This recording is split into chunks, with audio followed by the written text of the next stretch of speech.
Hello, this is Anka Novakovic with Eco Coach, and today what I wanted to do was, we actually took a break last week. I took a break because we went to Disney World. So I took my two daughters, one is 4, the other one is 7 months. She's not really going to remember much, but to Disney World with my parents, and we had a fantastic time. And what I wanted to do while I was there was kind of check out what Disney had been taking, what steps Disney has been taking around sustainability. And what I wanted to do was put myself in the shoes of just a regular park goer and not do any research, not put on my sustainability lens, just see what I notice. And so what I wanted to do today was share what I found, the top thing, the 5 things that came to mind, and also some takeaways for smaller businesses, which is pretty much, I think, 90% of businesses out there, or maybe 99% of businesses out there, because Disney, as you know, is a huge conglomerate. And so one of the things that I wanted to say is I was a little bit skeptical before going there, because Disney is a fantastic organization and they've done some great things, but they're also known for their consumerism and kind of their commercialism. And so I was wondering how that was going to jive with sustainability. I knew that they had been taking some sustainability steps, but I wasn't really sure what it would look like, right? Or if it would just be behind the scenes, or honestly, if it would be greenwashing, which some larger organizations are doing, unfortunately. So here is, without further ado, here are the 5 things that I noticed at Disney World. This is in Orlando, Florida. Now, we went there for 3 days. We went to Epcot, we went to Hollywood Studios, and we went to Magic Kingdom. We had a fantastic time. And the first thing that I noticed when I was at Epcot is I had gotten a frozen coffee, a frozen cappuccino, and I noticed that the straws were paper straws, and it was a paper cup, and that really surprised me because I didn't know that Disney was doing anything around paper straws. And as you know, plastic straws are a huge issue for the oceans and for marine life, and so that was step number 1. And what I did was I did some research coming back home, of course, and kind of looking into their sustainability. So I'm going to share that with you as well. And I found out that that was one of the things that they wanted to do. They wanted to phase out all plastic straws and stirrers in all of their owned and operated locations, all of them, which is huge if you know what Disney does, and how much they, all the resorts that they operate, and now they're going into conferences and conventions and what have you, and do that by mid-2019. And I would definitely say that in terms of Disney World, at least those 3 parks and the Contemporary, which is one of their resorts, which we also went to, they are doing a great job there. So that's one thing. What they stated on their website is that this is, or on one blog, I believe, was that this is going to amount to a reduction of more than 175 million straws and 13 million stirs annually, and the oceans will thank you. The second thing that I noticed was recycling bins. Yes, recycling bins, guys, the thing that's really obvious and not so obvious, because right now, I'm not sure if you know anything about the recycling state in the world, but China, who is the world's largest recycling importer, basically for us and for other countries, has put a stop to it. There's too much contamination, and of course they have their own recyclables that they need to deal with. And so what's happening is they've said no more recyclables that are contaminated. And so one of the things, it's not something that is something to take for granted anymore, right?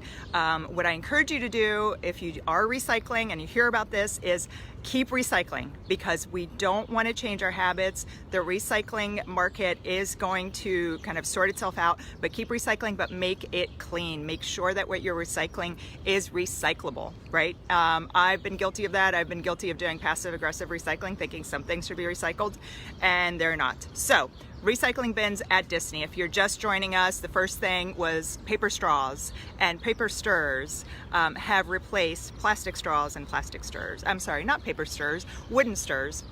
The second thing at Disney is the recycling bins, and the recycling bins actually follow best practices. And really what best practices means is that you have a container that has a hole in it.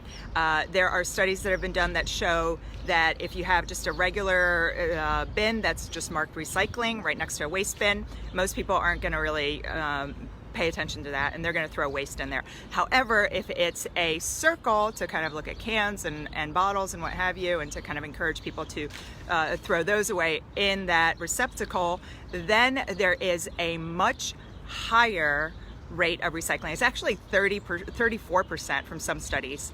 And John, great. I'm really happy that you're joining us. So I think you have, no, I wish I could get the time. So John is saying, does this mean you get to write off the trip to Disney? I wish. No. This was totally personal, but you know what? I did not think of that. But yeah, it's great to see that a organization that's so big is taking steps like this. So back to the recycling.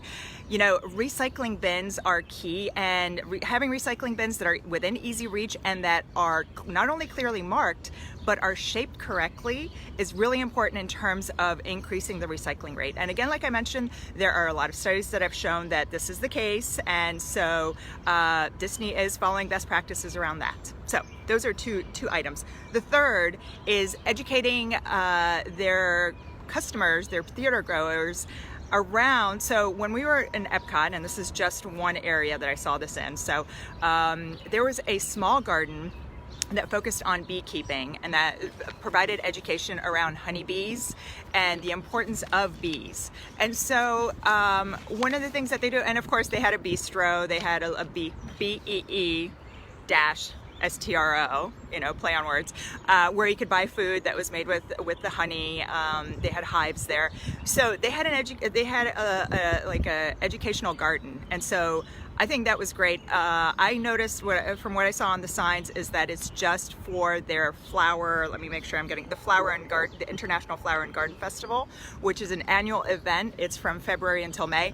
I really would love to see them hold on to that and add more education around beekeeping and around other things that are related to nature at their parks, because that was just at Epcot. There wasn't anything. And if you're just joining us, the first three steps that I talked about around Disney and Disney World and Disney in general and sustainability that I was able to visibly see when we were at the parks last week were the recycling bins, was education around beekeeping, and the third thing was the paper straws. And really, for me, the paper straws and the wooden stirrers instead of plastic were a huge win, a huge score, and got me really excited about what Disney is doing.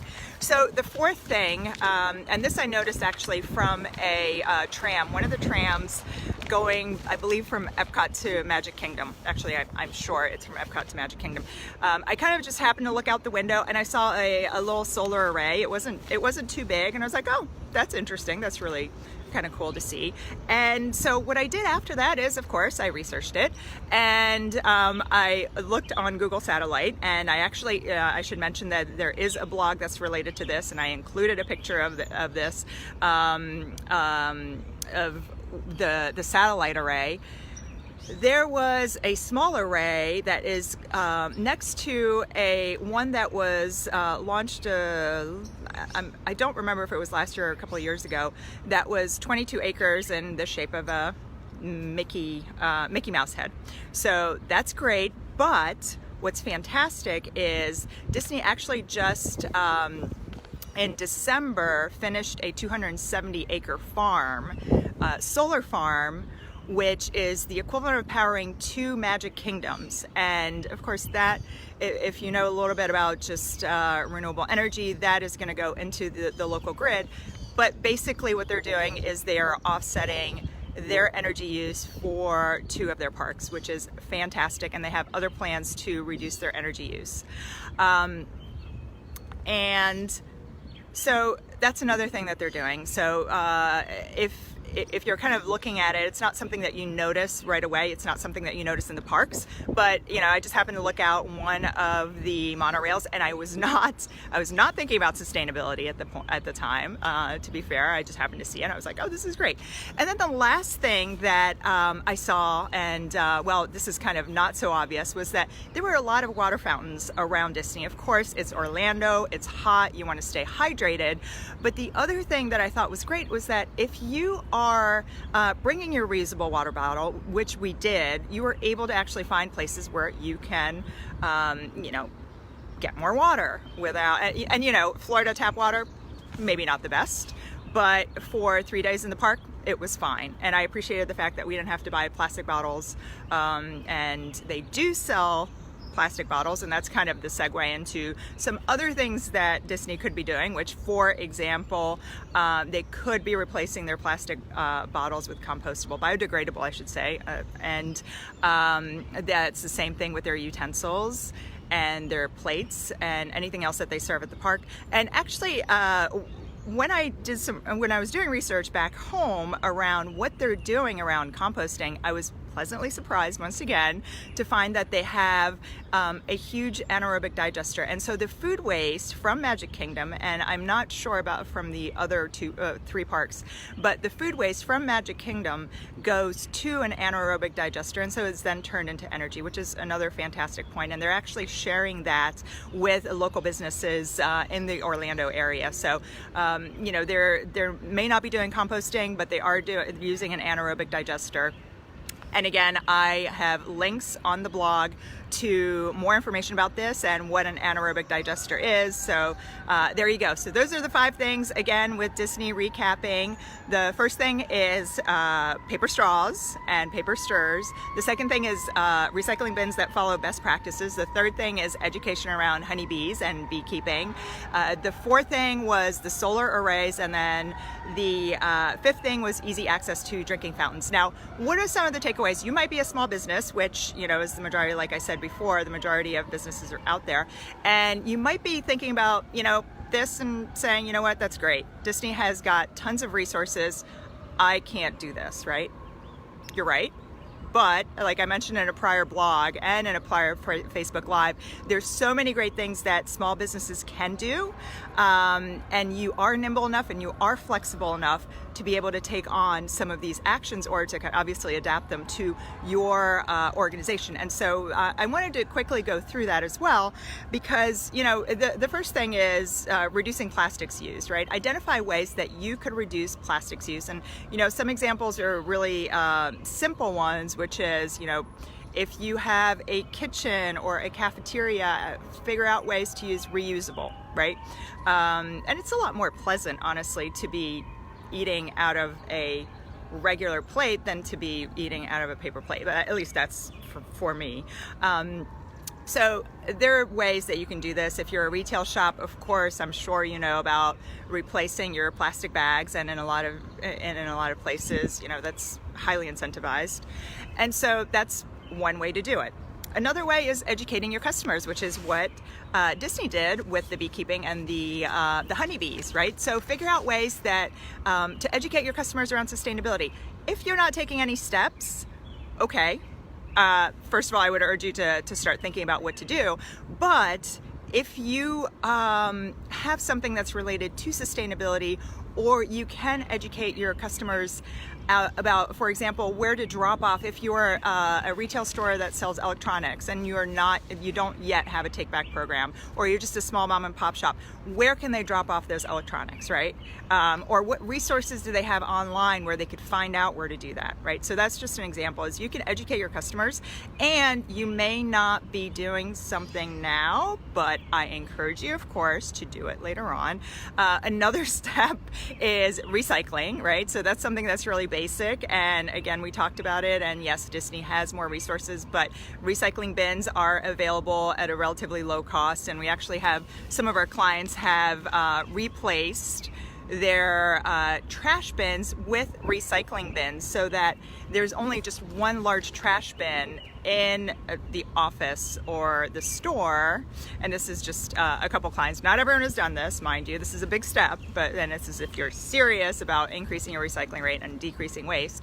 But just install recycling bins, have clear signage, and make sure there are best practices that go around that. Like I shared, if you are in a space where you have larger waste bins, make sure that the recycling bins have cutouts that make it clear that they're recycling bins. The color doesn't really matter a lot of times, right? That's other studies that have shown that, the color is one way to increase recycling rate, but really having a cutout in the receptacle is definitely a great way to do it.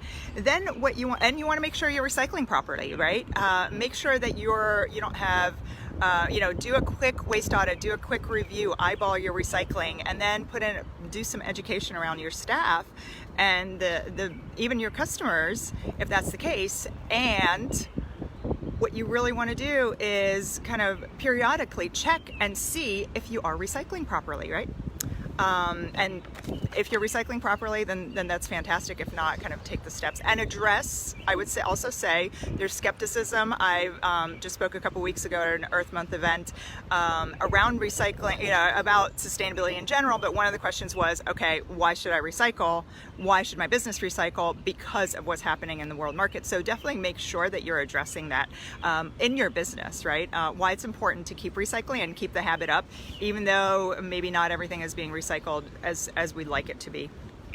I would also encourage you to purchase RECs, renewable energy credits, and again in the blog I kind of go more into that. And if it's structurally and financially feasible, think about installing solar. There are some states that provide incentives, so I would definitely look into that. Look at your utility, your local utility company, and whether they provide any sort of RECs, any wind power, renewable energy certifications. Then the last thing is making things easy, making green actions easy, right? So the example of recycling is just one example, right? Putting the recycling bin right next to the trash bin. That's just one example. But kind of I think about how you can make being more eco-friendly easy, right? If you're in an office, have an office supply reuse center. That's easy. Everyone will know where it is. So instead of going and using new products, they can go and they can look and see if there's anything that they need in the office reuse center. And if you are done with products, then you can drop them off at the office reuse center. So that's some examples. Or having a water cooler instead of offering water bottles, et cetera, et cetera. So the examples that I provided just above, or kind of about small businesses, really apply to a lot of businesses. But think about what you would do in your organization, maybe something that's specific to your industry. And being creative is really important around a great part of sustainability, and kind of that's how being innovative, and that's one of the ways that you get the edge. So I highly encourage you to apply these steps, and definitely take a look at the blog, the related blog. You can go to www.eco-coach.com. You can go to the blog and take a look at it, see some links that are related to what I talked about right now. And if you are looking around at sustainability, there is a free checklist that you can download on our homepage, and I believe it's also at the end of the blog, that you can look at what you're doing right now, what you'd like to do in the future, and to kind of give you an idea. Obviously it's a starter checklist, but it's definitely something that you can kind of see and quickly check off what you're doing and what you're not. And once again, here's to your sustainability success. This is Anka from EcoCoach. Have a great day.